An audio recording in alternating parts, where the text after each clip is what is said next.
So now we get to the meat of the session today. It's an online session with all the challenges that it entails compared to a live discussion. Nevertheless, we very much look forward to an interesting conversation with you. The agenda is rather straightforward. I'll give you a little bit of context and background just to make sure that everyone is on the same page. And then we will have two moderated group discussions. First, a group discussion about the draft version of the VLIR-UOS vision text, which you received in advance. And then my colleague, Christophe, will moderate a group discussion on the draft version of the theory of change. And we'll then complete under the guidance of our chairperson, Mr. Jode Tavernier, with the next steps. So that's the agenda for today. Just in terms of general context, we are working out a new 5-year program for the period 2022 until 2026. Still a bit of time left for us. And our commitment for this new 5-year program is to start with an updated or renewed vision and a renewed theory of change for higher education cooperation for development. So to do this exercise in developing a new 5-year program, we want to start with a vision. And part of that ambition is to develop what we call an SDG-proof 5-year program, a 5-year program that actually takes Agenda 2030 and sustainable development with its sustainable development goals into account. Now, the 5-year program comprises several elements. There's the vision, there's a theory of change, but there's also country strategies, a formal and a conceptual framework that we need to work out. So this is very much a stepwise process that we are trying to take up here. We started end of March with online discussions with representatives of all of the Flemish universities. We discussed the vision text, the theory of change, and we will continue doing this also in the next few weeks with several more online discussion groups. And today is an opportunity for us to also ask you for feedback, in this case, on the vision and the theory of change. And this graph just briefly shows what we try to do with the development of the 5-year program. So we take the Agenda 2030 and the Sustainable Development Goals as a starting point for our vision and development of a theory of change. And once we have clarity on that, we then want to develop our conceptual and formal framework further. I don't want to bore you with the details, but it's just to indicate that it's very much a stepwise approach and that there's plenty of opportunity also for feedback from the different stakeholders involved in this process. I am assuming that most of you will be very familiar with Agenda 2030 and the Sustainable Development Goals. But just to be sure, Agenda 2030 is the Universal Development Agenda espoused by the United Nations. It is a holistic and universal agenda for sustainable development. Holistic in the sense that it understands sustainable development in terms of society, economy, and environment. It's also universal because we are not working with a division between global north and global south. Attaining the goals of this agenda is a responsibility for all member countries.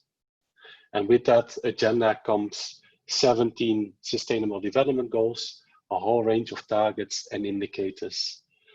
Our interest as VLIR-UOS is to incorporate the ambitions of Agenda 2030 also in our own work. So why do we want to do this? Why are we looking for what we call an SDG-proof 5-year program? There's a number of reasons that I want to indicate here briefly. First of all, we want to reflect developments that are happening with higher education institutions across the globe. Many institutions are actually incorporating the spirit and intentions of Agenda 2030. So it seems only fair to us that also in our work, we take that up. We also think that with Agenda 2030, there are opportunities for us to enlarge the scope of our work. Partly, I think, because the agenda invites various kinds of stakeholders into the conversation about sustainable development.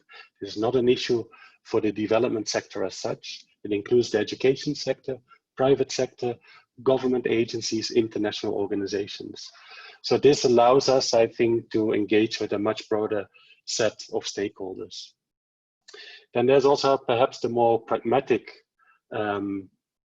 idea that funding agencies across the globe, including Belgium, are also incorporating Agenda 2030 in their financing frameworks.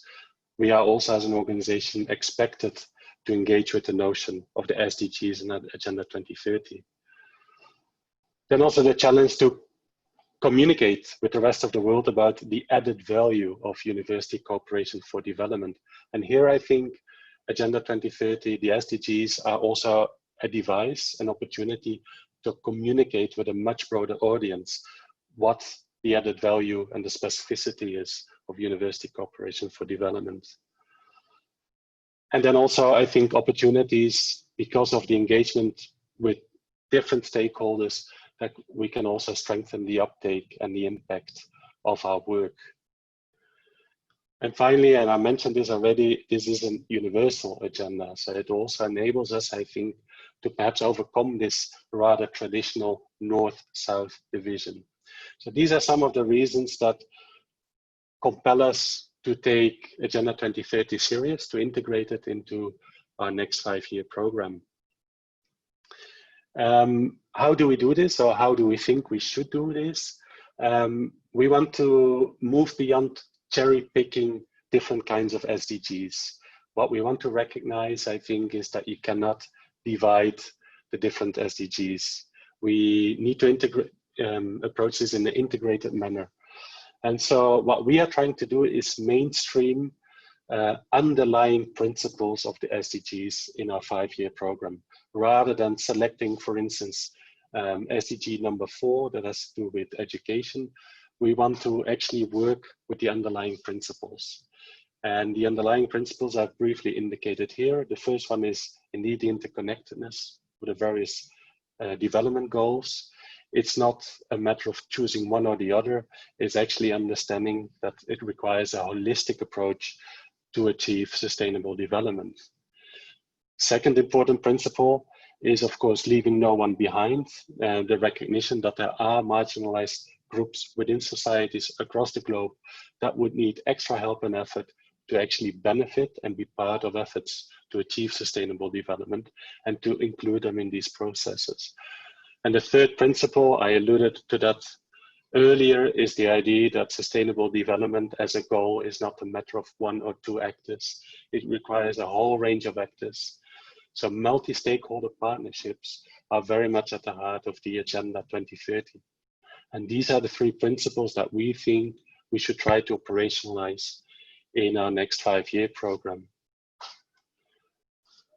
So with that background, general background of what we are trying to do with this 5-year program, I also want to briefly highlight what the purpose of today's meeting is.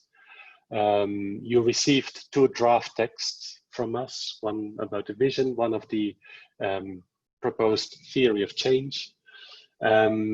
We want to share our ideas, our concepts with you, and we want to very much discuss them with you.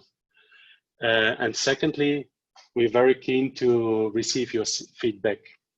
Of course, this is a stepwise process, and we need to hear from various stakeholders how we can actually proceed with our vision and our theory of change.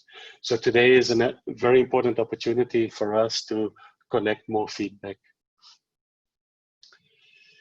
At this stage, I want to just briefly pause and just ask people in the discussion group if there's any need for further clarification, whether there are people that want to make a brief comment. I want to open the floor now. Just raise your hand if you want to ask something or say something.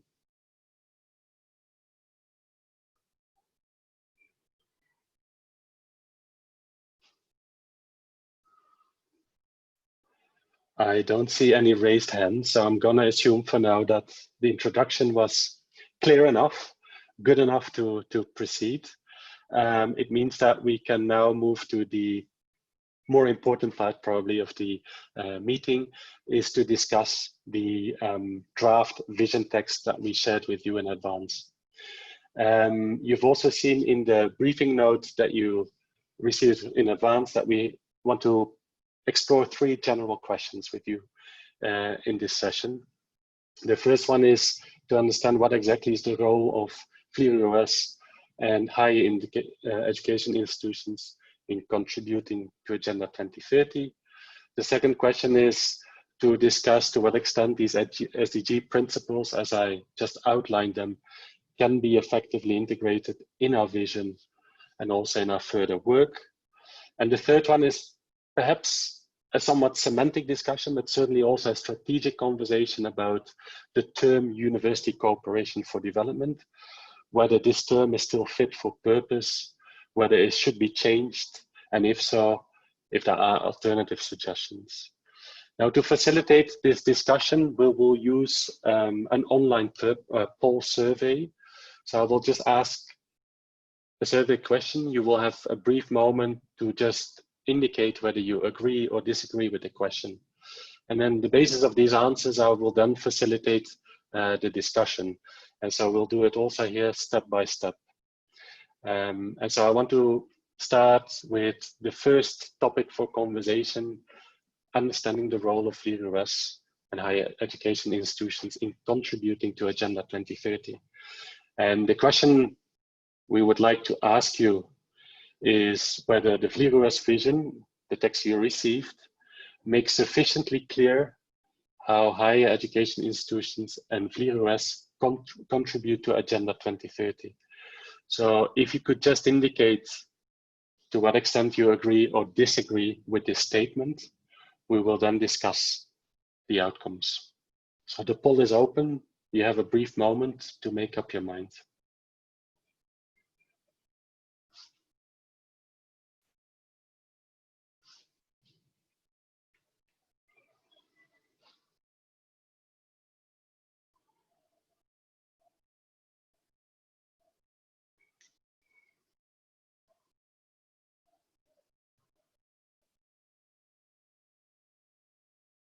We have now 7 out of 15 participants, so we are halfway. I'm asking the remaining participants to also fill out the survey.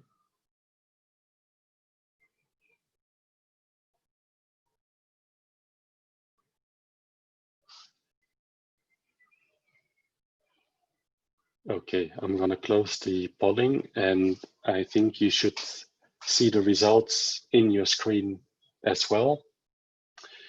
So in general, there is an agreement with the statement that the draft vision text makes clear what the contribution is to Agenda 2030. I want to open the floor to participants to maybe explain the choice, why they chose to say strongly agree or somewhat agree, just to expand a little bit on your choice. So could you please raise your hand if you want to briefly explain why you chose this option? I hope there's someone brave enough to jump into the conversation and raise their hand. Yes, I would like to invite Professor Valdez to make a contribution. Hi, Stephen. Good afternoon. It's evening here in the Philippines. I'm May Valdez. I'm the project manager of Synergy Philippines of West Flanders. It's a cooperation platform of HEIs and NGOs and cooperatives. So it's like a hodgepodge of stakeholders that we have. My answer is neither agree nor disagree, because the situation here in the Philippines with regard to HEIs is that they are having a hard time to cope with the need to upgrade skills of students. So the situation now is that we transitioned into the K-12 system last 2016. which decrease the enrollees in higher education institutions because of the additional years that they have to take.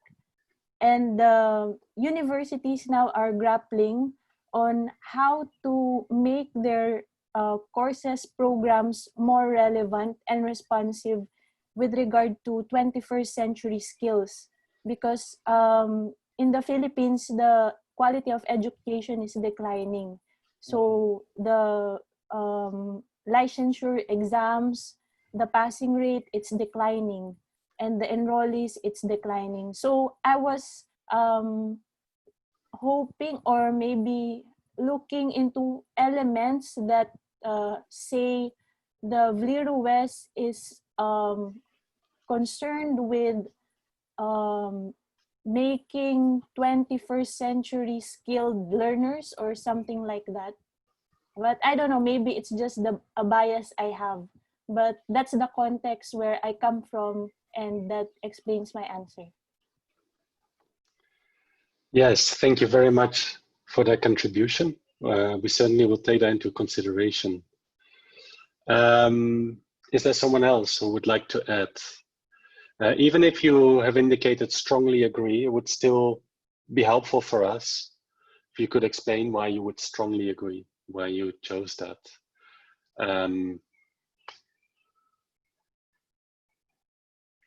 Yes, Professor Gamboa. Hello, good morning. This is 5 a.m. here in Peru. My name is Dionisia Gamboa. I'm from Universidad Peruana Cayetano Heredia in Lima. So I choose strongly agree because currently with the context of COVID-19, really universities are playing a key role to face this pandemic issue. And I think we will have a more important role in the future because we will have maybe the same problems in the future, and the universities and the students, the professors, researchers are really important to face and give some solutions for this kind of problems in the future. Thank you. Thank you. May I invite Professor Los Santos?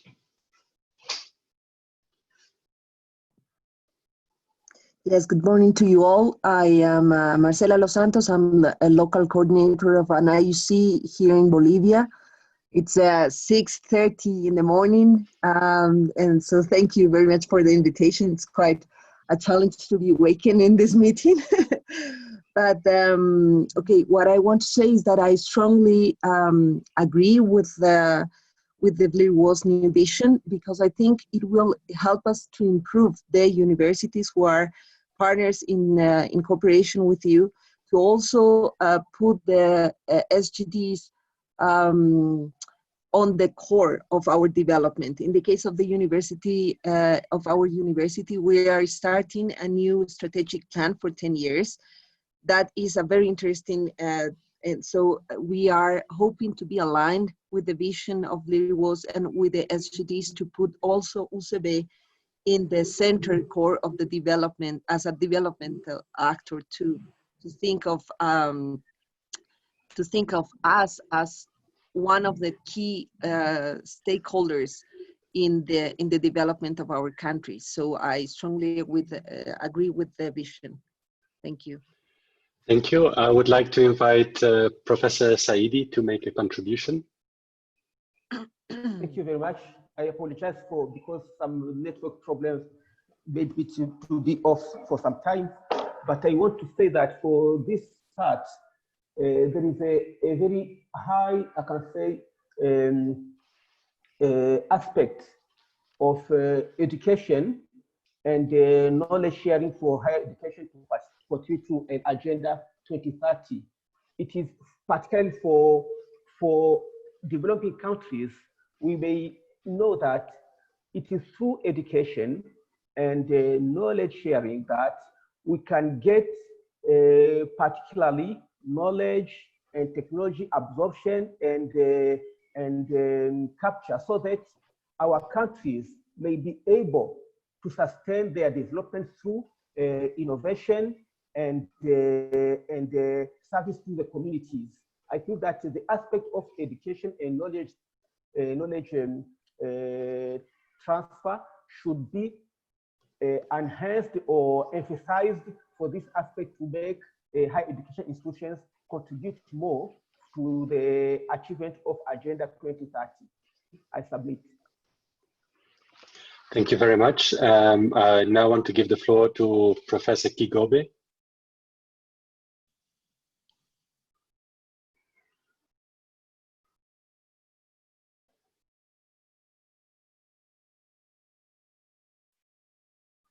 You are all hearing me? Yes, we are. Yeah. Good afternoon. I'm coordinating the VLIR-UOS project with Skeluven. We want to enhance girls' education in Tanzania through participating teachers' college. We are training teachers, both student teachers and in-service teachers. I'm very concerned with the new vision of VLIR-UOS towards Agenda 2030, and I'm somewhat agree with the vision. It's a good vision, and I can see how it will enhance capacity building in university in developing countries. But I'm a little bit concerned with proper strategies to maintain these efforts after the projects end. I think that to be analyzed on how this effort can be sustainable, especially after the projects end. I think more capacity building need to be done in the university in South.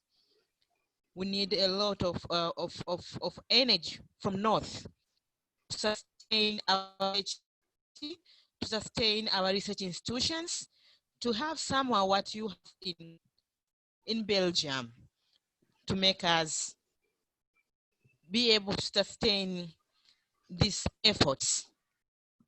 So I agree with vision, but we need more strategy to make these efforts sustainable. Okay, thank you. That's a very helpful comment to hear from you. We have now Professor Ceballos. Hello, yes, good morning, afternoon, evening for everybody. I'm Juan Ceballos from Ecuador. I'm currently in charge of the network program there and also professor from Small University. Yeah, I agree very much with the vision makes sufficiently clear how higher education and VLIR-UOS contribute to Agenda 2030. I especially like the second paragraph that says that none of the 17 goals can be achieved without the contribution of the higher education.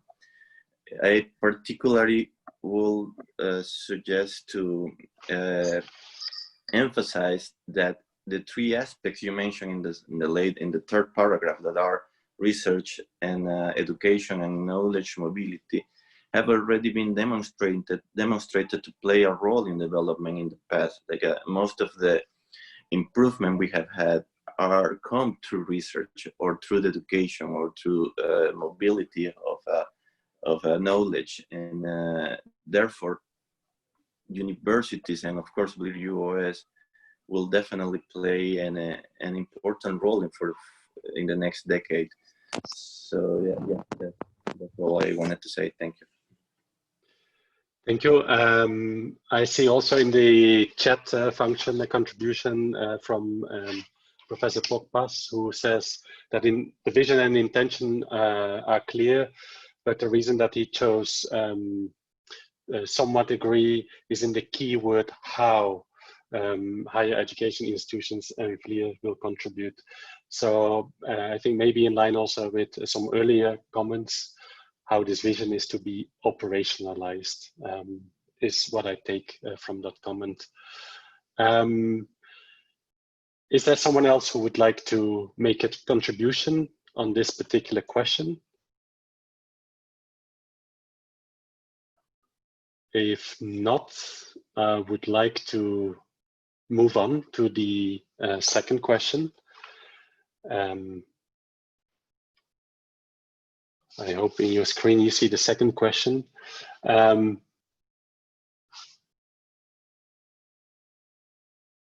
I'll just close the poll and I move on to the next slide.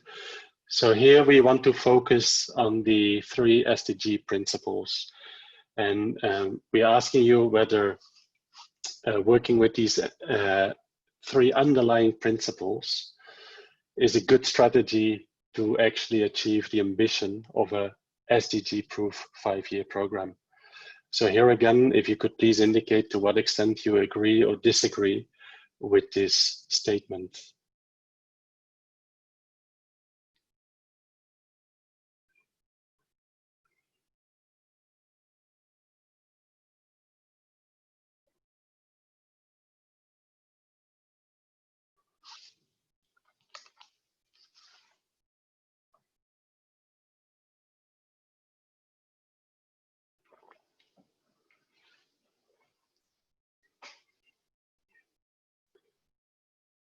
I'm waiting for 2 more participants to complete the poll.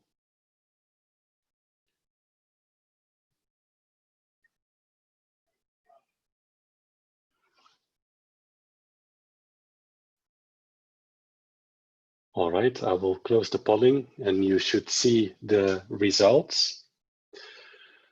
Here in this question is that the group of participants tends to agree with the statement, but the bulk of people would say somewhat agree rather than fully agree. So here again, I would like to invite participants to share with us their view on this statement and why they made this particular choice, or whether there's something they want to contribute in addition to that. So the floor is yours.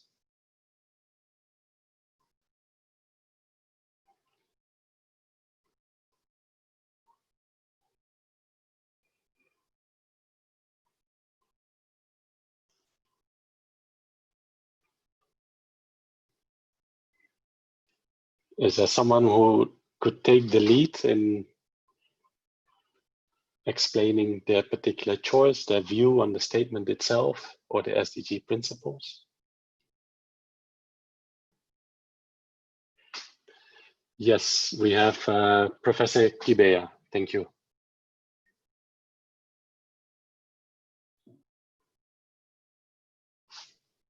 I thank you very much for giving me the floor.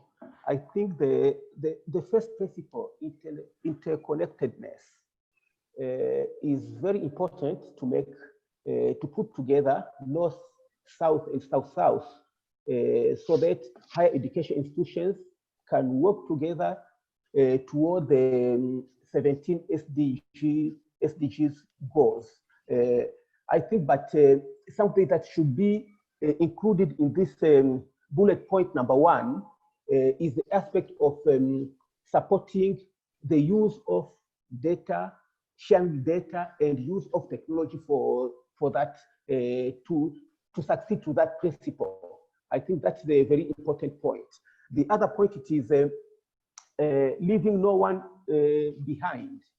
It's a very, very, I can say, relevant principle to be included here, so that higher education institutions could be close to the communities, bringing solutions to those who are vulnerable, being rural communities, being suburban, I can say, areas, so that the alleviation of poverty is necessary, needed to work toward those who are very, very disadvantaged. Not only saying gender equality, but also the people who are in the zone, rural areas, suburban areas. These are key challenges for our world, mostly the developing countries. That's my contribution, sir. Thank you. Thank you. We have Professor Tevelde.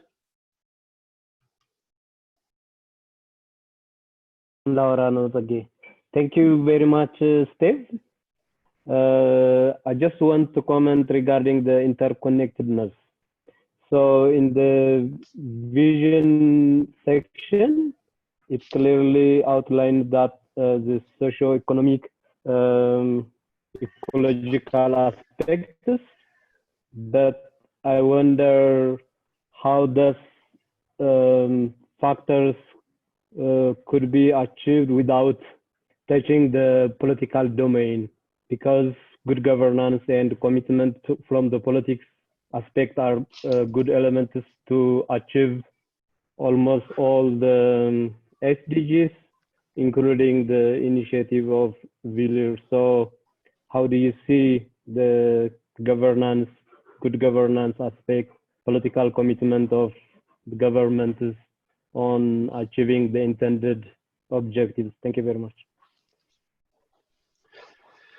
Yeah, that's a very challenging question, and I think it's also a very appropriate question.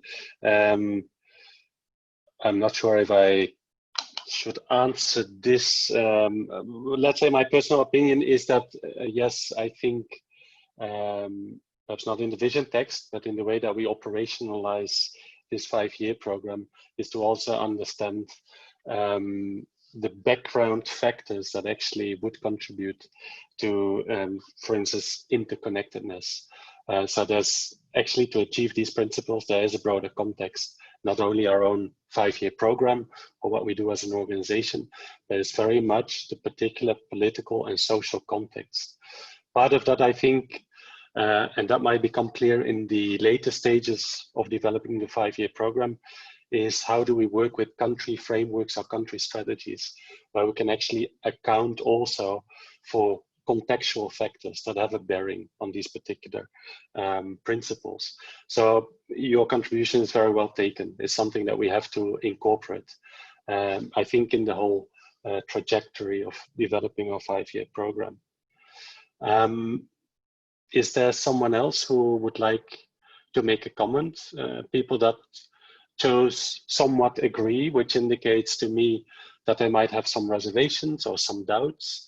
That would be very helpful for us in terms of feedback. If you could share with us your concerns or your second thoughts, perhaps.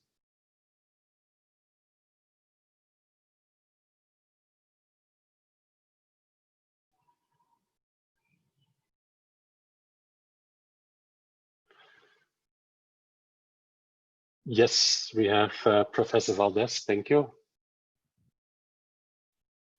Hi, Stephen. I think the 3 SDG principles are good in the sense that it can create cross-cutting solutions.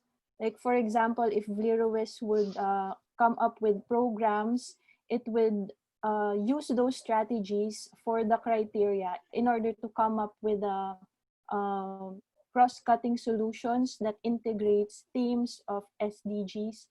But I think the challenge would be in setting up the indicators for these strategies and these principles. And I hope it would be clear and measurable.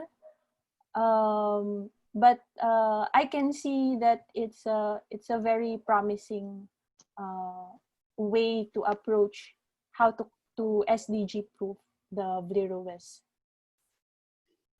Thank you. And actually, we have Professor El Jafari who also made a contribution, I think, along those lines, who says that actually the idea of the 3 principles is very pertinent, and that's all very fine, but there are questions also in terms of follow-up, in terms of operationalizing these principles and how you would actually monitor these principles and how they are actually applied in conversation, in partnership with the beneficiaries. So I think these 2 comments speak in general, I think, to find these principles, but what's next? And I think that's also, I think, what we are still trying to do. If you remember the graph I showed you at the beginning, is this stepwise process where we begin with this idea of a vision. Let's work with these principles. Then let us develop a theory of change. And then the next steps would also to be thinking in terms of country-specific frameworks, in different kinds of intervention types. What do you achieve or try to achieve with the various interventions?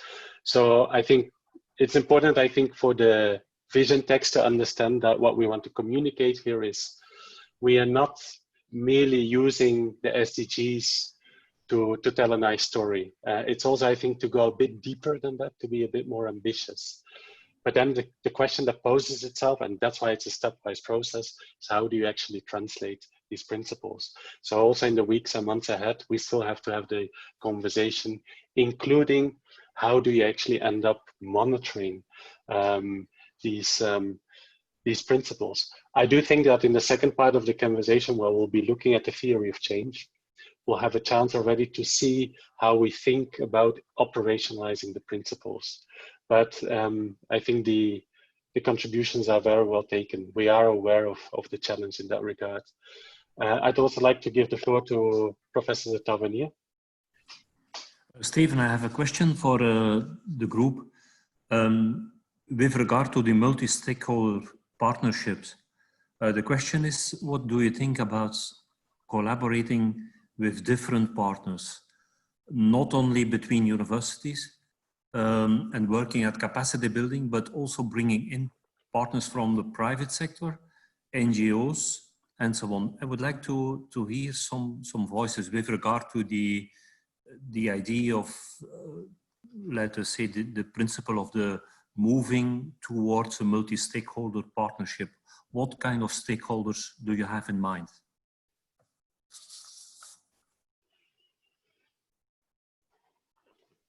Thank you. The floor is open for anyone to respond. Yes, we have first Professor Valdez and then Professor Pokpas. I just want to share experiences with the Synergy program. So the Synergy program is an initiative of the province of West Flanders here in the Philippines. So we are in partnership with 4 HEIs and 8 cooperatives, and the rest are NGOs. And with regard to how we operate, we tap universities to conduct action research to help the cooperatives, because the cooperatives are have farmer members, marginalized sector members, small-scale entrepreneurs. So HEIs are the ones who conduct the studies, how they can improve their livelihood, how they can better adapt to climate change. The reflection of that undertaking now is that even the HEIs, they need capacity development to do these things, because in the Philippine context, academics are not very used to conducting action research. They're very like academically oriented, and sometimes the researches are not used, so these are just shelved. And that's also the clamor from our partners on the ground, that they will just be interviewed and asked to fill out surveys about a lot of studies, but nobody comes back to them for feedback. And at the end of the day, they are not able to utilize the researches done by HEIs. So in the program, we are trying to harmonize better that that arrangement. And so far, the HEIs are very willing. They have identified the points for improvement and how they can improve their extension services, because really HEIs are an integral part of society with their extension services and their research and their development. But sometimes they need to go out more and make these researches, these studies more useful for societal goals. So I think it's a good opportunity for multi-stakeholder partnerships, and I would just like to highlight the very valuable role of HEIs in achieving societal goals like the SDGs. Thank you. We have Professor Pokpas.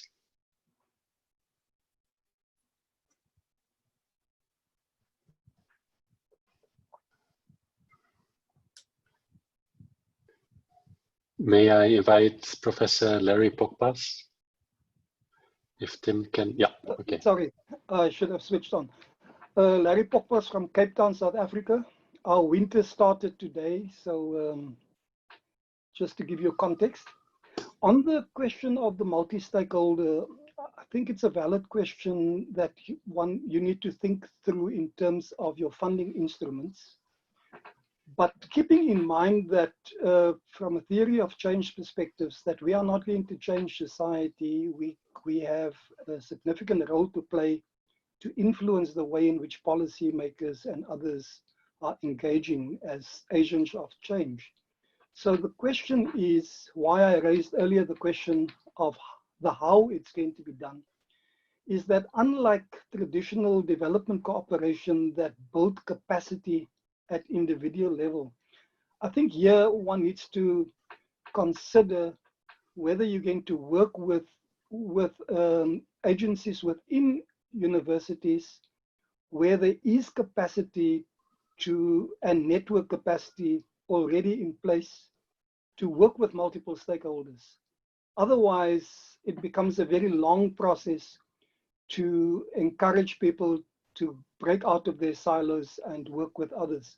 So my first view is that within our university, we would, on this score, what we would do is typically work and incentivize those units that already prove that they have the research and other capabilities to make an impact, and then to use the multidisciplinary interconnected approaches as well as their relationship with external stakeholders, communities, etc., to do so.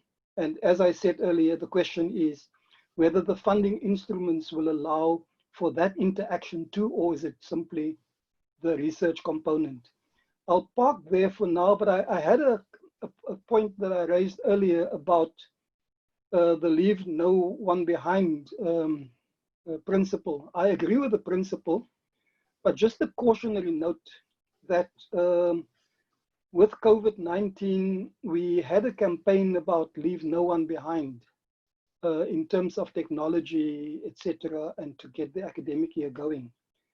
And that can become a promise that we might not be able to keep. So whereas I agree with the principle of inclusiveness, etc., I think that's probably a very bold statement that can either be an enabler or it can be a debilitating principle. Thank you. Thank you. I have first Professor Kigobe.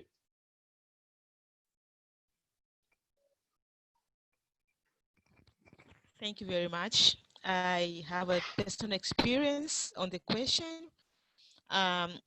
We are using another different approach from other researcher in my university to do our project. Like we want to work with the real stakeholders in education. Most of the research, especially in education, in school and learning environments, is obvious only end at university level. But we find that it's hard to do research on matter of learning and teaching and only to end at university level. So we wanted to be connected with parents, with teachers and schools. So it was difficult for us to go direct to the schools. And we were needed to find other stakeholders, the NGOs and other actors to help us to get connected to the society, to the parent and to the teacher. So right now in my project, I'm working with RTI International, which is American organization. And it's in Tanzania, I'm implementing one of USAID projects. I found them matching with our project objectives and I approached them, and I can confess that they really helped us in the project. They really connected with the society because they were ahead of us. They did what we are doing now, and we thought that they could be much of help to us. So I think it's very important for us while we are visualizing this effort to think of them as important actors, to think them as important helpers to us to fulfill our objectives. So I think it's very, very essential for us to find a good ways to include us, to include them in our vision. Thank you. Thank you. I have Professor Los Santos and then Professor de Velde. Yes, thank you. Very much aligned with the last intervention. I would have to say that there is no question about the importance of and the need of including multi-stakeholder partnerships. I think the question in the context, for example, of Bolivia is how. And I think that is also due with the fact that in the case of academia, I think there is much distance between universities and other stakeholders. And even in the cases of how do we produce academic research and how do we communicate this academic research to other stakeholders. In the case of Bolivia, we have experienced large experience, I would say, that, for example, academic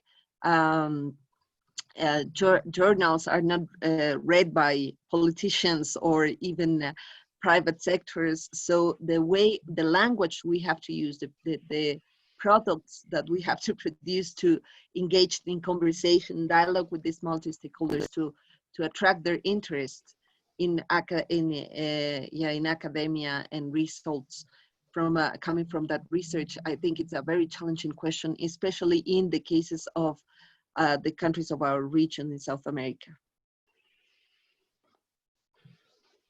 Professor de Velde and then Professor Gibea. Thank you very much, Stephen. Regarding the question raised, I think in Ethiopian case, there is lack of multi-sector involvement.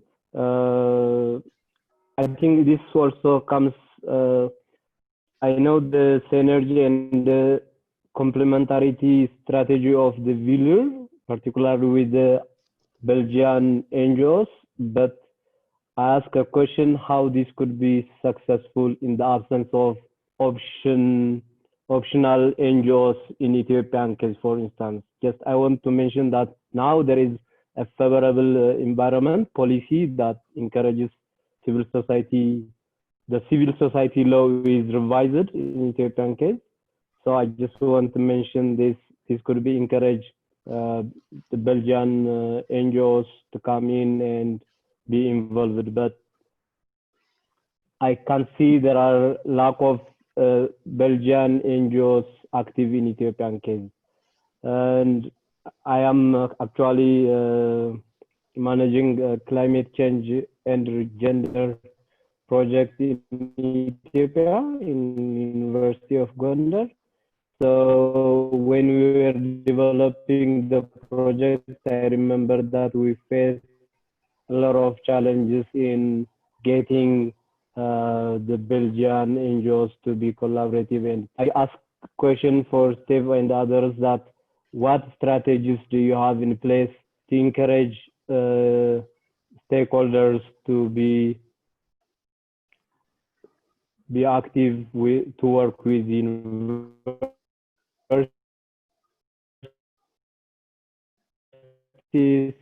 and even to come to, like the case of Ethiopia, to be penetrating the opportunities and use the favorable environment opened now. Thank you. Then the last one, Professor Gibea. Thank you, Chair.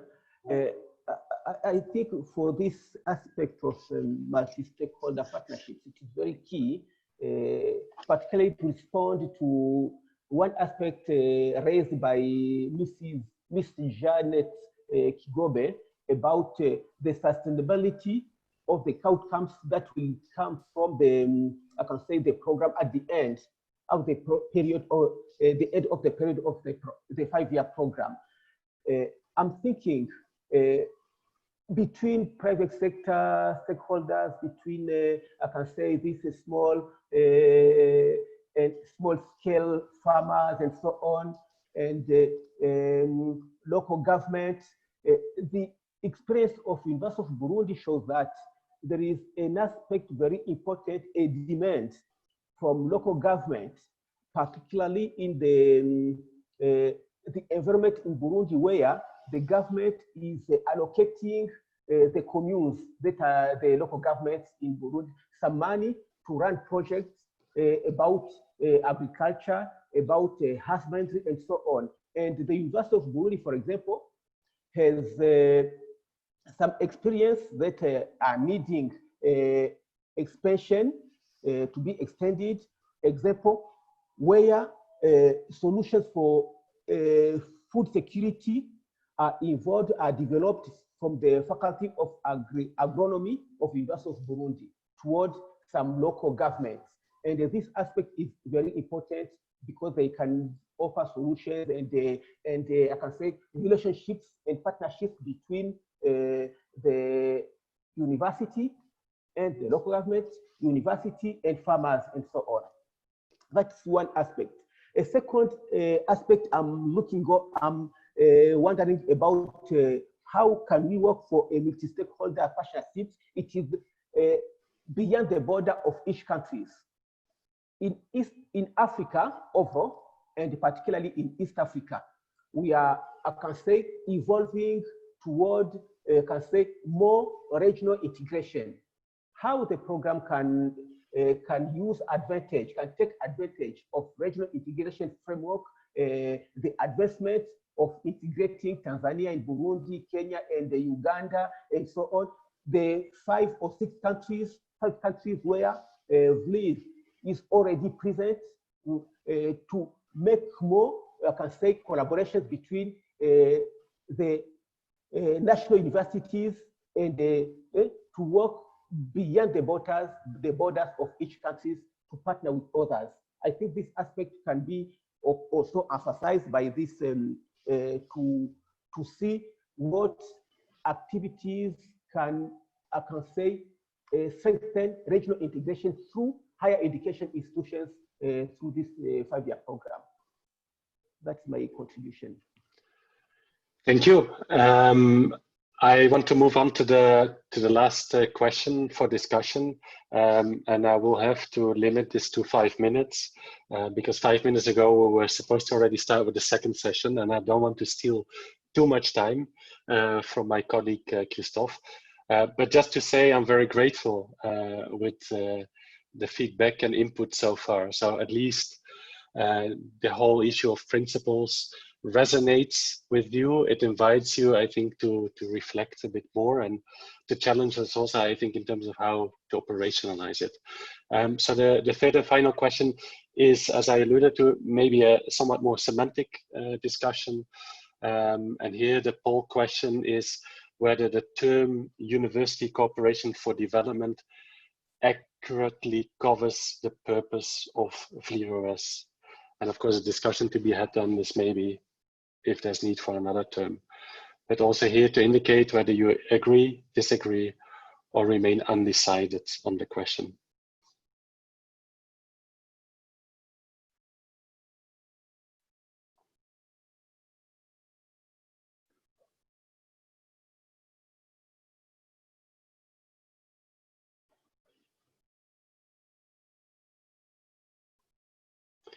Okay, we have all participants included. So here we see a bit more difference of opinion, which is always good and productive. Half of the people would actually agree that the term is fit for purpose. And then we have 4 out of 10 participants who disagree, who think there's a need for a new term.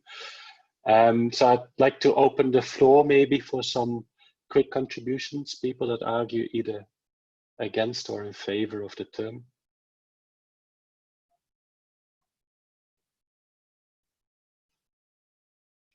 Yes, Professor Kibea.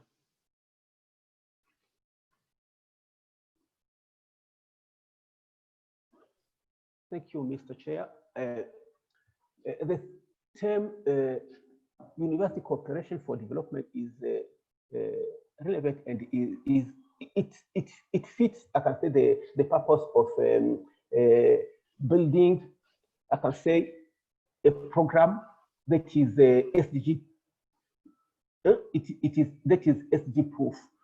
But beyond the word cooperation, as we are talking about building, I can say, more interaction, how I had a thought about another word about university partnership for development.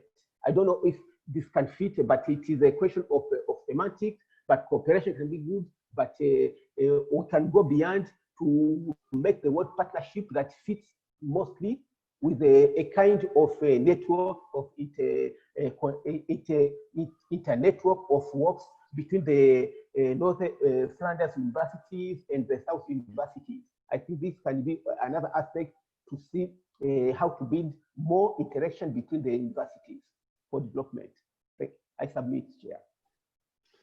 Thank you. I also see in the chat contribution from Professor Pogpas, who says, university cooperation is good, but the connotation of development is heavily loaded in the South. So some reservation of with regard to the term development. So if I could ask you, Professor, to briefly expand on this comment.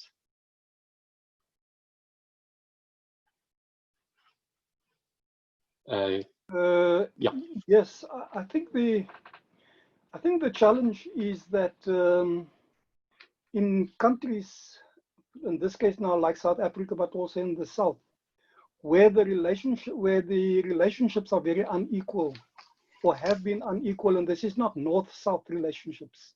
It's typically power relationships even inside the country, that academics tend to avoid projects where they will be developed as if they're significantly underdeveloped. And it already establishes a kind of master-slave, or I'm using crude words here, perception among those academics, and they'd rather avoid it. So I think one that is slightly more respectful, I'm not sure what I understand politically, that these terms come from development aid or whatever it was called in the past. So I understand that one might be stuck with some terms, but it is heavily loaded and it gets a lot of resentment from people within universities, particularly when you establish good cooperation and good, almost equal relationships, because we learn from each other. And if you take the notion of North-South, South-North, etc., as a long-term relationship, then it cannot, it can no longer be one of unequal partnerships where the one develops the other. Thank you for that contribution. We completely run out of time now. So what I want to say now is that I want to pass you over to my colleague Christophe, who will be discussing the theory of change for you. But I think some of the questions and issues you raised in this session might also crop up in the next hour or so. So I don't want to cut the debate short, but I do think that one of the things I take from this conversation so far is that in general, you're quite fine with the vision text. You are quite fine, I think, with the idea of the principles. But then also you ask us to bear in mind that we should become more specific about how to operationalize it, what kind of strategies we will put in place, but also maybe a requirement to have a sense of realism as far as these principles are concerned. So let me also remind you that, of course, the vision for us is just the starting point. There's a number of steps behind that that will also ensure that gradually we are in a position to actually operationalize these principles. And the first step, I think, in that regard is the theory of change. So without further ado, I hand over to Christophe. I want to thank you for your contributions, your feedback, and enjoy the second session with Christophe. Thank you.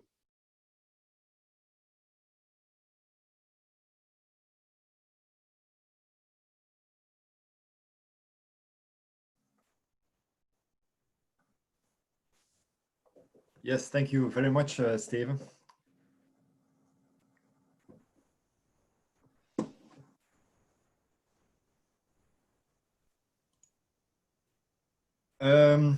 Yes, welcome everybody. My name is Christophe Goossens. I'm the project manager within VLIR-UOS, and I would like to say a few words here regarding then the theory of change that was developed in within VLIR-UOS and also based then on the Agenda 2030. So if we take then how to develop this theory of change, Steven already explained it, that we have this Agenda 2030 that we build further upon to develop our theory of change. And with this agenda, there are the 17 Sustainable Development Goals that we want to continue working on as well. And there are also then the 3 principles, which is then leaving no one behind, the interconnectedness, and then also as well the multi-stakeholder partnership. So VLIR-UOS strongly believes that it should build upon these elements and also contribute to these elements and really have an impact on society. So one of the elements was that we were thinking about naming it Higher Education Partnerships for Sustainable Development. But now that I hear that development might be some kind of important element that we should take into account to change, it might be reviewed, but that's something we will see in the future. So we want to have this impact on society, and therefore we thought in the first place that we should strengthen human capital. That's the first thing we would like to do, to strengthen the human capital for making an impact in relevant sectors. So what we are thinking is that we are here dealing with generations of new people, for new leaders. We are looking for skilled professionals who will drive social and economic development in the relevant sectors as they are defined within the country strategies later on. The second impact is that we are looking for applied sustainable solutions, practices, and evidence-based policies. This is about knowledge, this is about insights, this is about evidence. We are really thinking that this can lead to a broader application of this new knowledge by end users. So the idea is that what is being developed, what is being done research about, what is being educated should lead to new applied sustainable solutions. The third impact that we are looking for is to enhance the equality and inclusion in society. So this is particularly about the leaving no one behind issue. And that is that we are really supporting diversity in society. We are also supporting disabled people that might need some extra attention.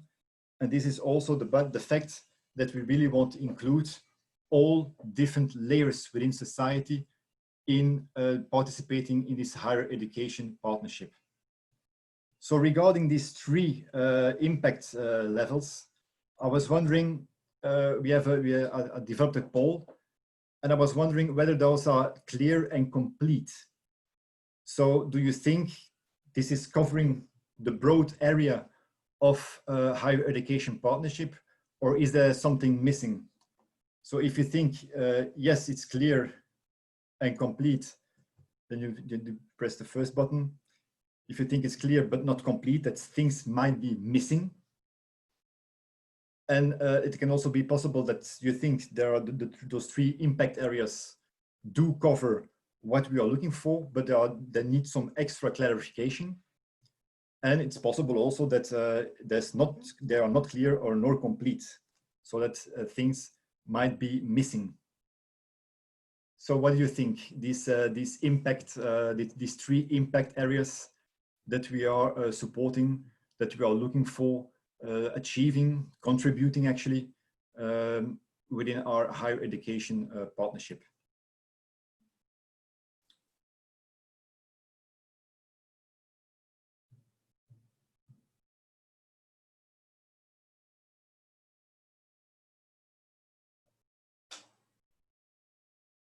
So we have 8 responses yet, 9 already.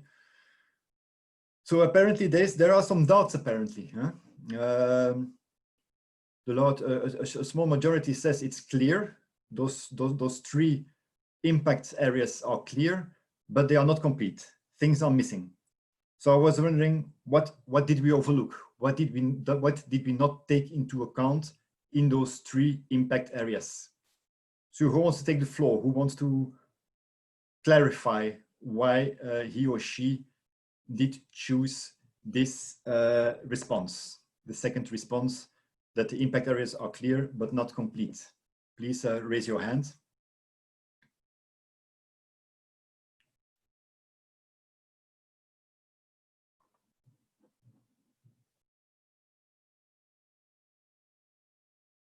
Nobody? That's strange. Maybe then the other people who want to reply, saying that it is clear and complete. Why do they think it's clear and complete? There is also 2 persons who said it's complete but not clear. Professor Pokpas, you have the floor.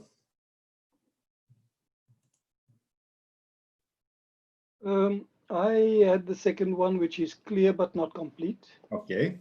And it links to the to one of the notions of, almost like it's one of the notions of leave no one behind. I think the first 2 principles, the principle of interconnectedness is undoubtedly correct, and the multi-stakeholders partnerships or relationships.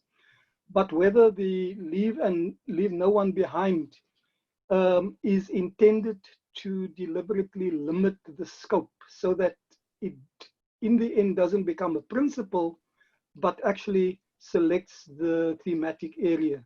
So that's why I'm saying it's not clear or complete. Maybe I should have done the other way around. It's probably clear, but it's not, I don't have a clear understanding of what the implications of that choice might be. Thank you.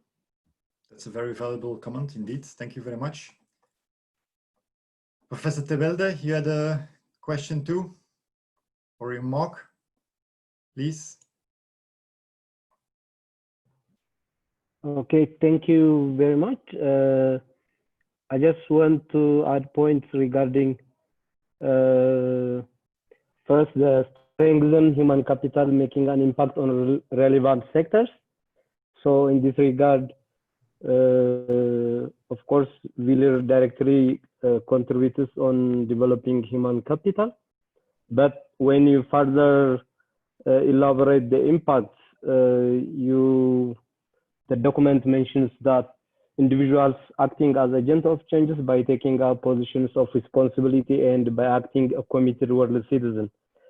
So I think still connected with my previous position regarding good governance and democracy. So here positions are not really an indicator of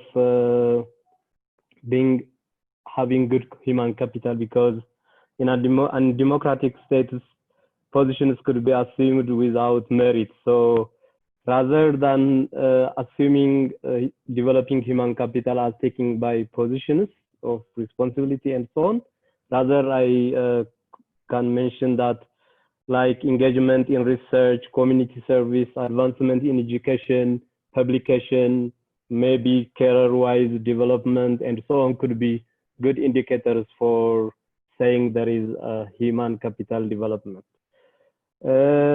Secondly, regarding the applied sustainable solution practice and evidence-based policy, I would still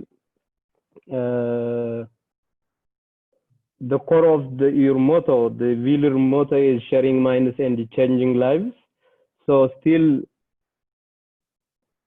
there has to be some strategies regarding south-south or north-south experience sharing and conferences in order to, of course, to appreciate cultural diversity and to sharing best practices, policies, and so on. I know as a VLIR scholar, I know that there are some VLIR conferences of alumni and so on and that, but there are a myth on regarding to sharing scientific paper presentations, conferences, and so on. So this could be also incorporated.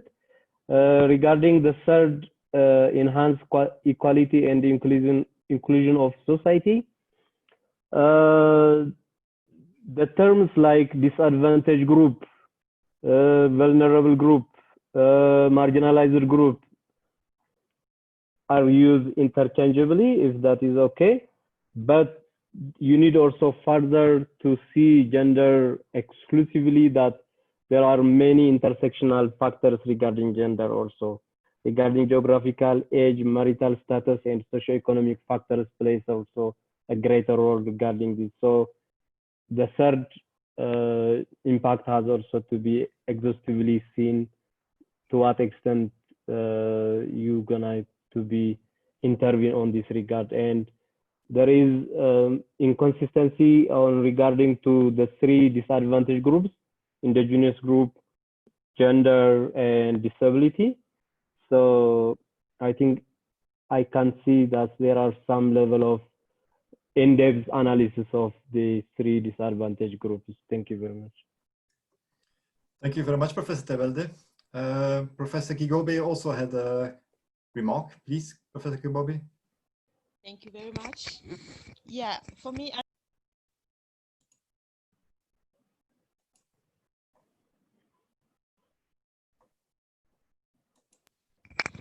are very important and very visible, but my question is still the same. How do we make this cooperation sustainable, especially in the South? We need to think about the measure which will make South be able to continue with the efforts even after the projects. So I think to make this impact area effective, then we don't only need cooperation, but we need some expertise, we need some help, and we need some push from the north to strengthen research institutions in the south. Yep. Thank you. Thank you very much. Anyone who wants to add upon these remarks? Thank you very much. Very useful remarks. Regarding those impact areas, do you think someone said that some areas are not very clear? So what is missing then apparently? Is there an extra impact that should be taken into account?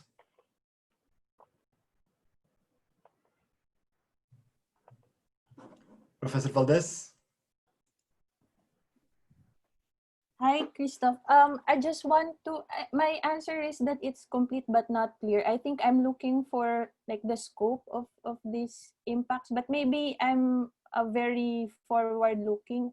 Maybe this is not the venue to discuss those, but that's the reason why I think it's not clear, because strategies are there, but how to achieve them, I do not see it in the document. But for what's listed there, I think it captures it. I'm just also looking into how the principles of the visions presented earlier relates to this, to the theory of change, because I do not see the connection. Thank you. Thank you, Professor Valdez. Professor Kibeya? Thank you, Mr. Chair. I look to the second impact area: apply sustainable solutions and practices and evidence-based policies. But I don't see, I can say, some aspect of what is our challenge, mostly in developing countries, and particularly also generally for academia. I can say the split or the isolation of academia from the society. How can we enhance in this, I can say, the knowledge transfer, research for solutions from research to be taken to the communities, to the small and medium enterprises, to the industry, to the cooperatives. This aspect must appear as a link how higher education institutions must be, I can say, the drivers of change for the communities and for development. I think this aspect must be mostly, for example, for the principles, if you go to for application of solutions, may it be under it for interconnectedness, for I can say interaction between higher education institutions and private sectors and civil societies must be enhanced, and also developing a multi-stakeholder partnerships to support science and technology transfer towards, I can say the small and medium enterprises, particularly for developing world. That can be a solution, because we cannot go to the big size industries, but the small size industry can be, I can say, a way where the universities can impact the communities. I think this aspect may be also enhanced to focus more results from and outcomes from universities to be, I can say, transferring knowledge to communities. Thank you, Professor Kibea. Professor Los Santos, you also had some ideas to share? Yes, thank you. Just my answer, I'm sorry for that, was clear but not complete. And the reason that I chose that answer is that on this 5-year program, 2017-2021, there was a transversal subject that I think it has higher relevance now for this second period, which is digital inclusion.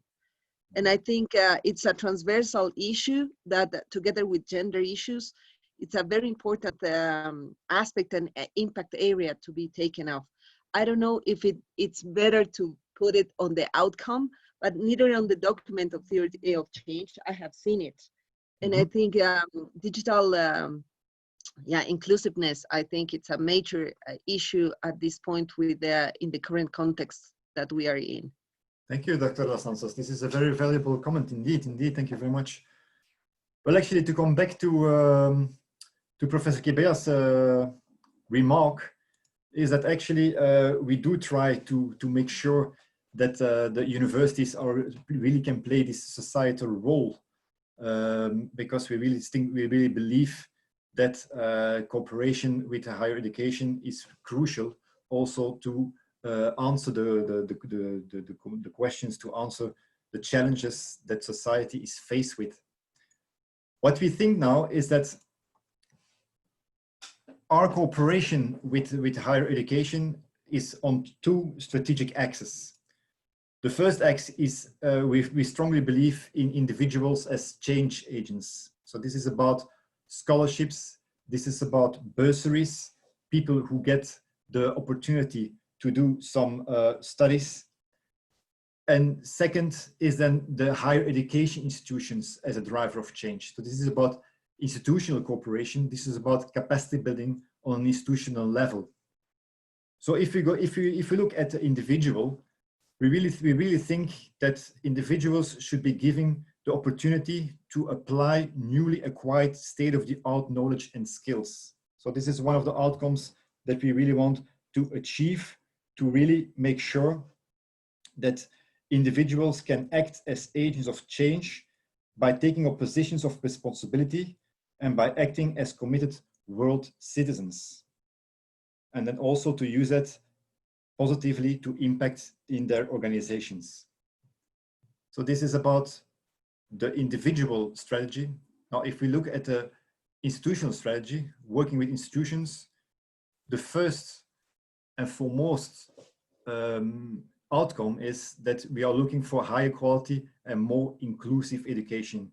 So this is about capacity building. This is one of the pillars of our cooperation, is that this is about education. This is about improving the quality of education and also learning outcomes that can improve and will lead to higher employability of the students. The next outcome is about research, of course. It's also very important. Also, again, about capacity building. And what we are looking for here, and also based on education, which should be some kind of research-based education, research is crucial. And this can also lead to our partners become more research, taking initiative in research and innovation, and then also produce solutions to local and global challenges. This is what research should lead to. Now, a third pillar, which we think is even more important, is that through this education, through this research, the conditions should be created for uptake, for translation. Actually, it has already been mentioned that sometimes politicians do speak another language, in the sense that they don't always understand what is being produced by our partners. And this emerging knowledge, these emerging applications or services should be fully implemented in cooperation with our partners. So this is really crucial. For our fifth and last outcome is that there should be a strengthened science-society interface.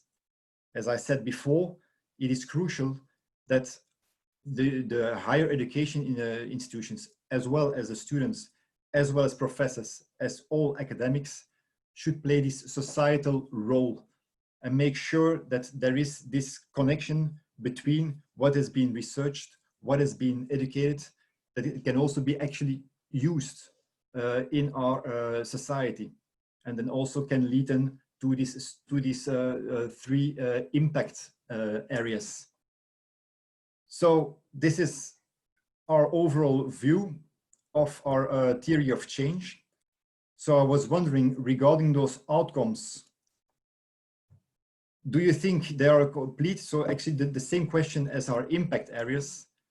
So we have these 5 outcome areas, and we are actually wondering whether they are clear and complete.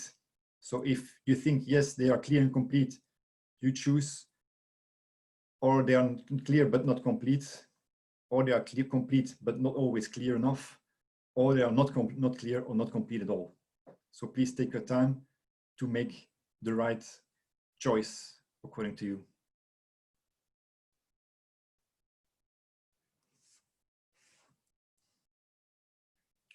Apparently, most of you do agree, in contrast to our impact level. Yes, so I was wondering, everybody is very positive. Is it a good sign or is it a bad sign? So I was wondering, please, who can take the floor to actually explain why he or she thinks that our outcome areas are. There's one person who said it's clear, but it's not complete. So something, we overlooked something. So maybe this person can explain why this is the case. Professor Ceballos.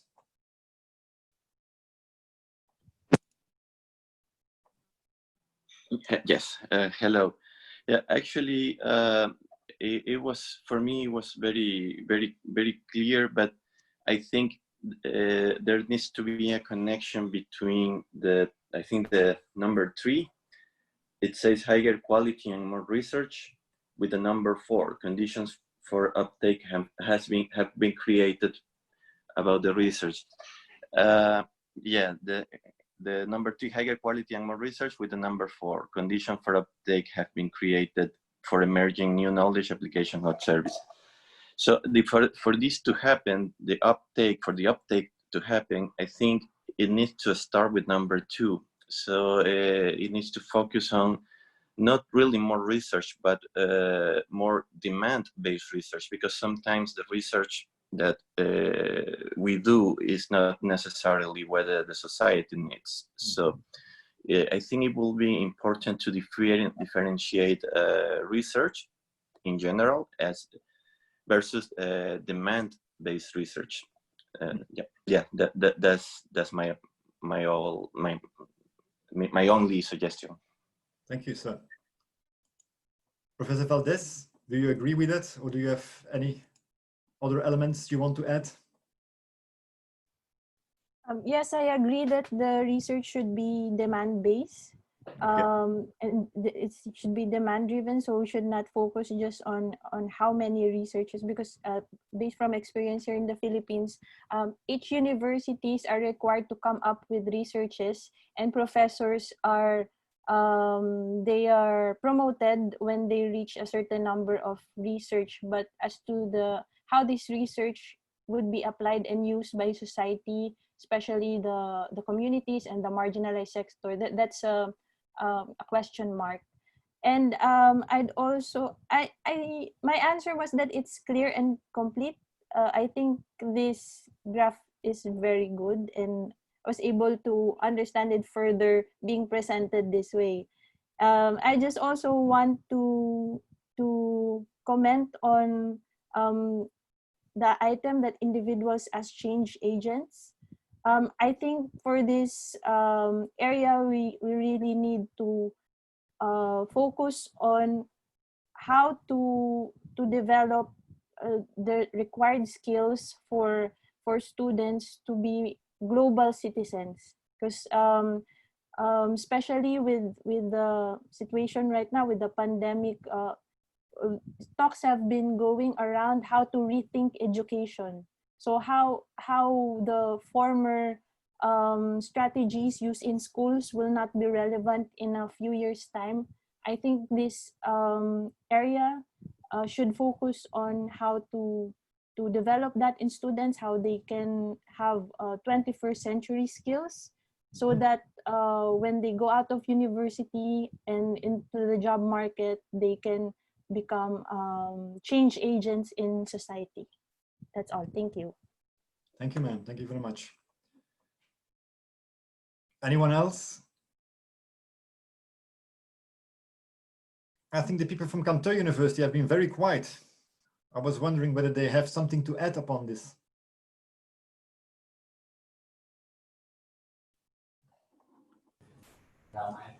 Yeah, we all support, and we learn the very clear you're prepared for the 2030s. We are very happy to see that.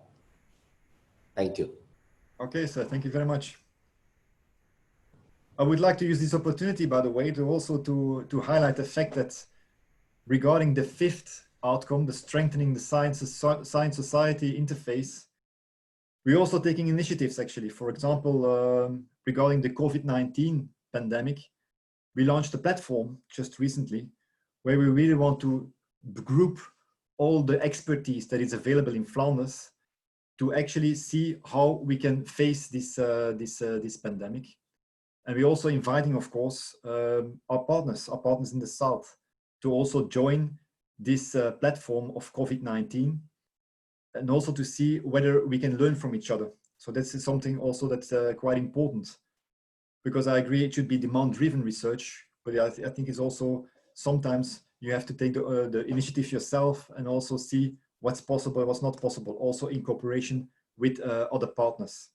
So I just want to invite you, if should you be interested in our COVID-19, we have a bi-weekly meeting, and there we really try to address these problems that are related to COVID-19.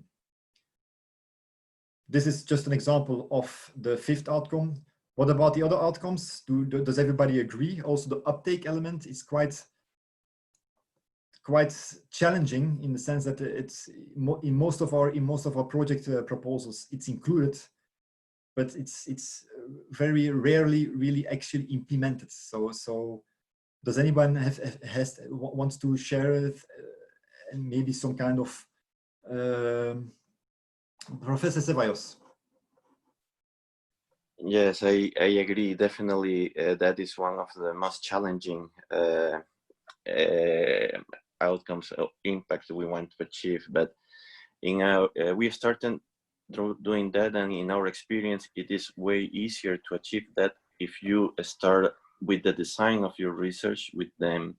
That is why I suggest that to clarify the main research versus general research, because sometimes the idea we have is different from what the stakeholders need, or the uptake is not really straightforward and needs to be included as part of the research. And those things can be realized when actually you are working on the design of the project. So from the beginning, if you work with stakeholders or someone else, policymakers, well, stakeholders in general, it will be easier and it will be evenly, well, yeah, it will be easier just to do the uptake and include the uptake also in the research.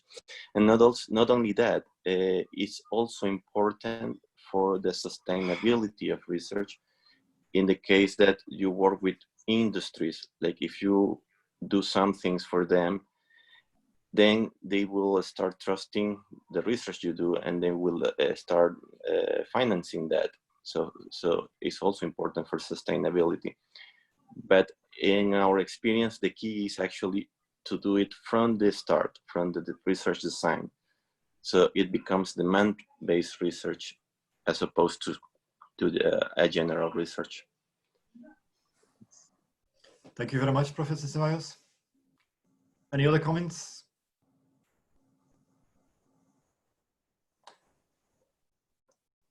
Yes, Professor Pakpas. Thank you, Christoph. I think we need to be clear that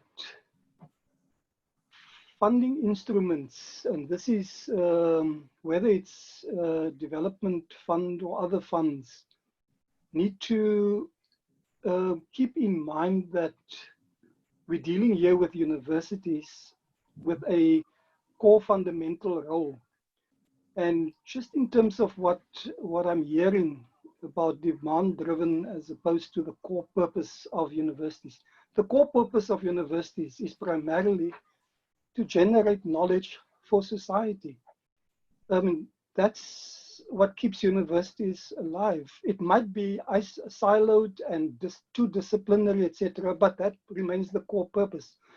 So I think when one deals with the kind of instrumentalist approach of how business and the need to work with business and the need to work with others, how this will impact this agenda, need to be clear up front.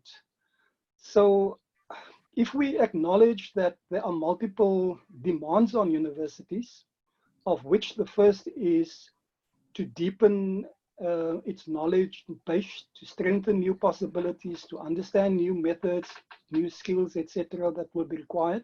That's one set. How that's transferred to the benefit of marginalized and vulnerable communities, that ought to be part of it. But the second part about the specific agendas of short and long-term agendas of either governments or business, etc., that might pull us in different directions. So I'd like, VLIR to help clarify in terms of both the vision and the theories of change, what might be most applicable so that we don't pull universities away from what they ought to do merely to chase the funds that might be available. Thank you. Thank you very much, Professor Pakpas. This is very useful information. Thank you. Professor Valdez. Yes, I just want to share some of the activities we've done in Synergy program with regards to research being demand-driven. So one of the activities we had was the intensive program. So it's done both in Belgium and in the Philippines. So in this program, students are exposed problems, societal problems. So for example, they go to a cooperative with members who are disabled, or cooperative with marginalized farmers that have challenges and issues, and they try to help increasing their income, and with this exposure,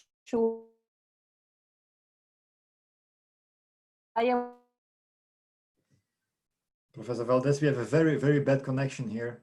In those organizations How about now? Can you hear me? Yes, speakers, please continue, yes.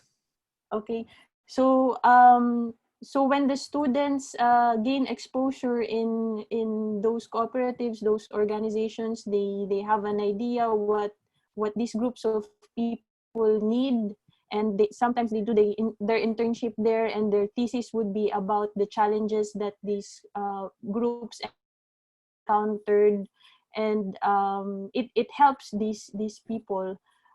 So I think that's one of the things that could be explored, partnering with fourth pillar organizations, NGOs, membership-based organizations, to try how to fit the research into more usable outputs for these groups and make them more relevant to society. Although I agree also that of course every research would have its purpose, but I think the audience of this research and what it is intended for is also important. And with the societal challenges that we're experiencing, the COVID, the climate change, I think the urgency now is more on how to address these challenges so that HEIs would fulfill its role as a valuable societal change agent. Thank you. Thank you, ma'am. Professor Tavernier, you want to add something? Well, I just, Christophe, I just want to bring up the question if the present crisis and one of the members of the debate was asking how to rethink, will we not, or we not obliged to rethink education, but I can, let us say, transform the question while asking how to rethink our cooperation and collaboration. Will that not affect the main outcomes, the 5 which are mentioned here? Will that not have an impact on our way of working, the impact VLIR-UOS has in mind? And I'm wondering what people from all over the world are thinking about this. We can, I guess, let's say for the coming maybe 1 year, maybe 2 years, I do not know, but it will never be business as usual. Thus, don't we have to rethink a little bit our way of collaborating? There are also opportunities. It's not only a disadvantage, I would say. Yeah, it's a very good question. Does anybody want to answer it? So that indeed the business as usual might change and some other challenges will show up that we will have to face. So should we adapt? Should we take new initiatives to actually face these new challenges? Anyone?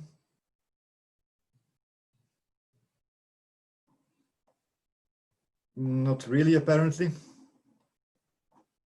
Maybe we can come back to that later on, because I have a last and final question, which is actually, when reading the texts, I didn't go too much in detail during this presentation, but we really want to make sure that these 3 principles that come out from Agenda 2030, as well as from the SDGs, we will want to make sure that they are well addressed. So these 3 principles, leaving no one behind, interconnectedness, and multi-stakeholder partnerships, are they well enough highlighted throughout this theory of change, or are we missing out some elements? So please answer.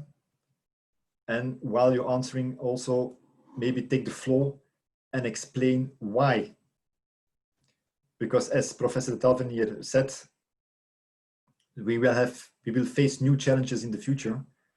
And is this theory of change, is this well enough prepared to face those new challenges, to address these 3 principles into our daily cooperation? Everybody says yes, apparently, so that's very positive news. Maybe someone who wants to take the floor and explain why he or she said yes. That those 3 principles come out strongly enough within this theory of change.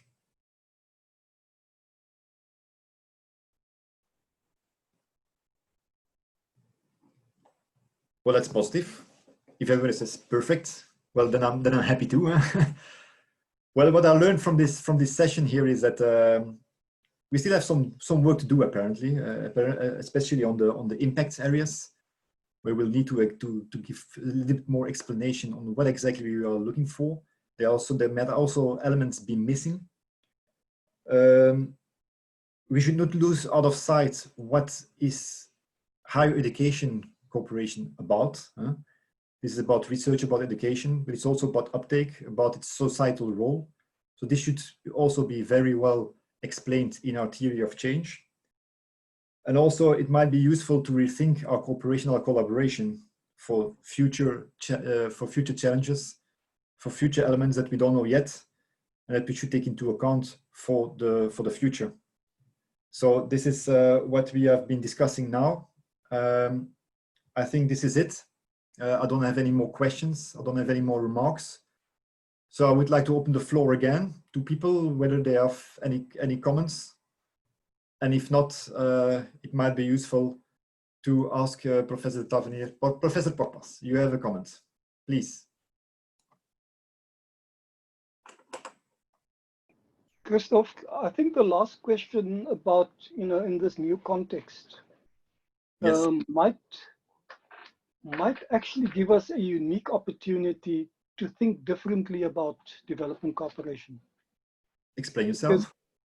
Because in the past, we tended to have the project or the program and a north-south relationship. But I think the fact that for the next, let's assume that for the next year or more, depending on the situations at specific government levels or country levels, we might or might not be able to travel, etc., or do what we want to do. Doesn't this give us a potential window of opportunity to think whether the interconnectedness is an interconnectedness of the VLIR network too, as opposed to the interconnectedness at the local level? And this is not about just our the university connecting with society and the university connecting with another university. It's about how the program is overall framed in order to encourage greater south-south, south-north connectedness in forms like what we're doing here today. And we can do this, I think we're going to be forced as universities to do this at the level of research and at the level of education. So it might just open up an opportunity to rethink the notion of cooperation, inter-university cooperation. I think the second point that I want to highlight is that COVID-19 has brought to the fore our common humanity.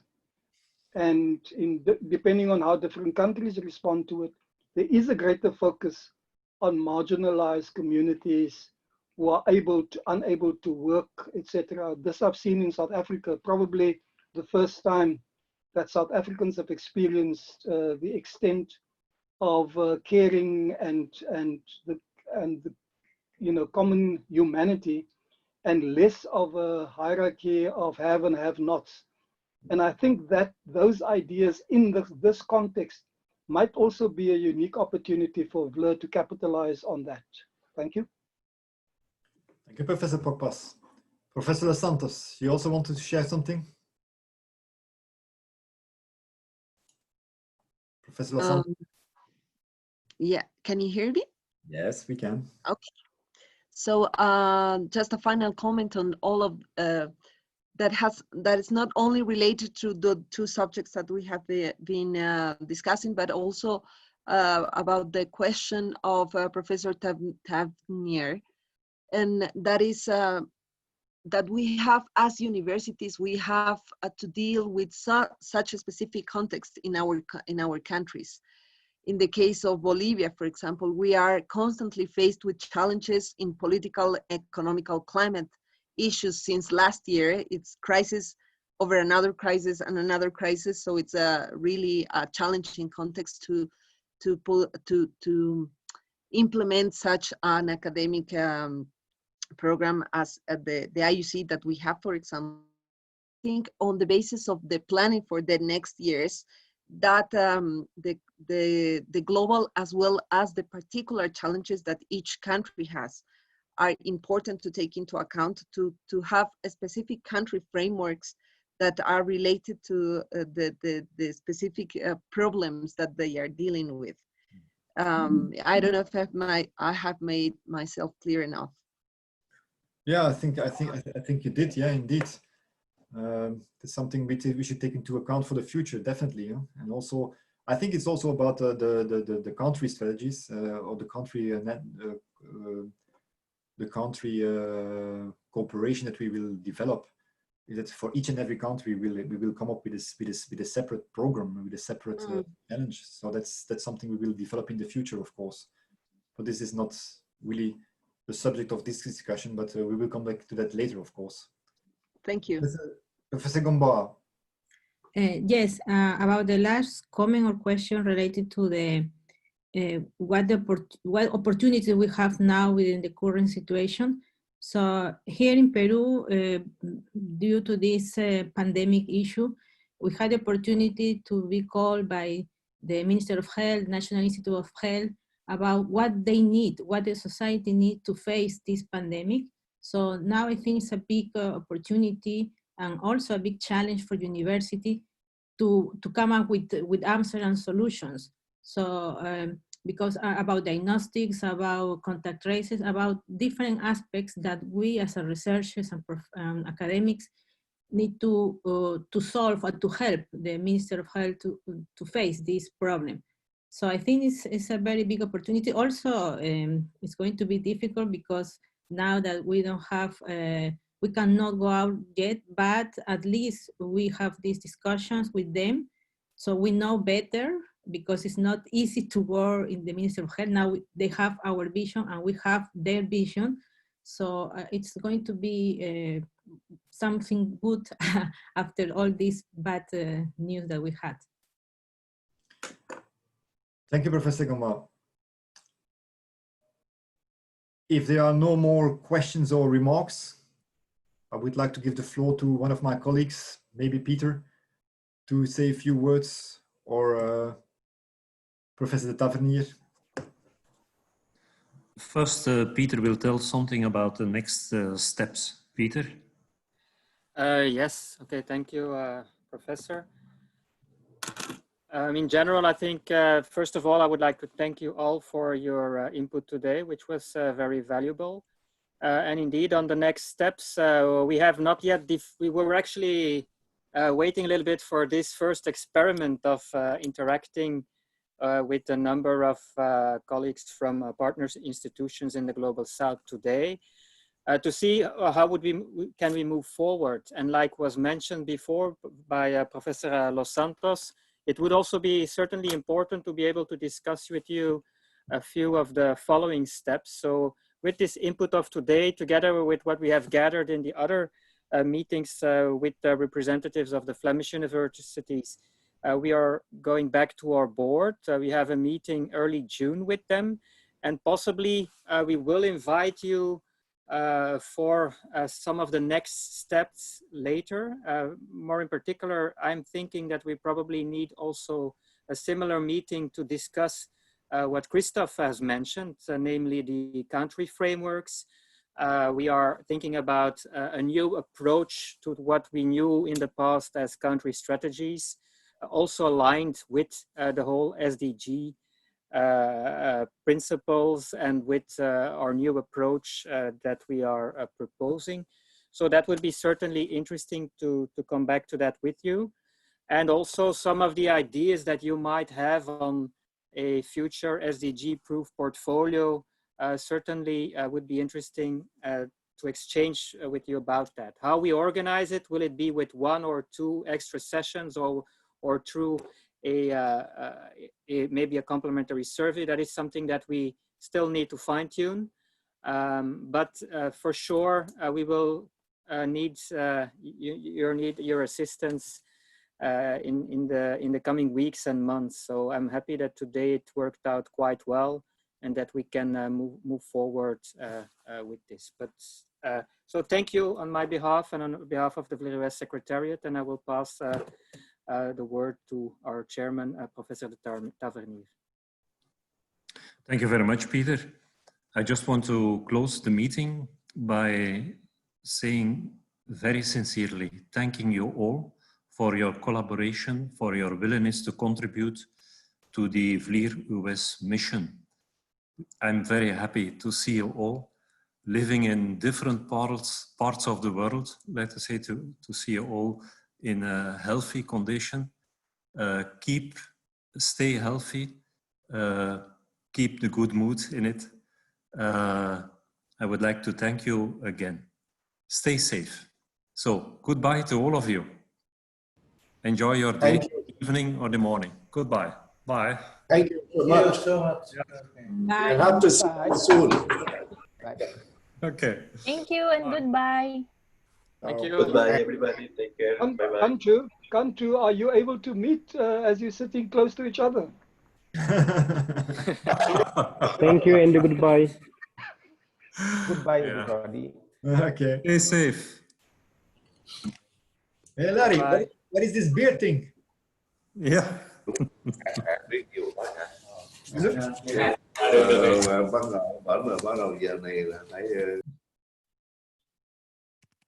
I can't hear you. I can't hear you, Larry. The barbers are closed. Remember, we can only buy food. You can't buy other goods. So I'm using that as an excuse to say I can't play. Okay. Yeah. It fits you well. It fits you well. Keep well. Yes, thank you very much, sir. And thank you for all your very valuable comments. You know, it's very useful. Thank you. Keep well. Thanks for the invitation. Greetings to the wife and the children. Huh?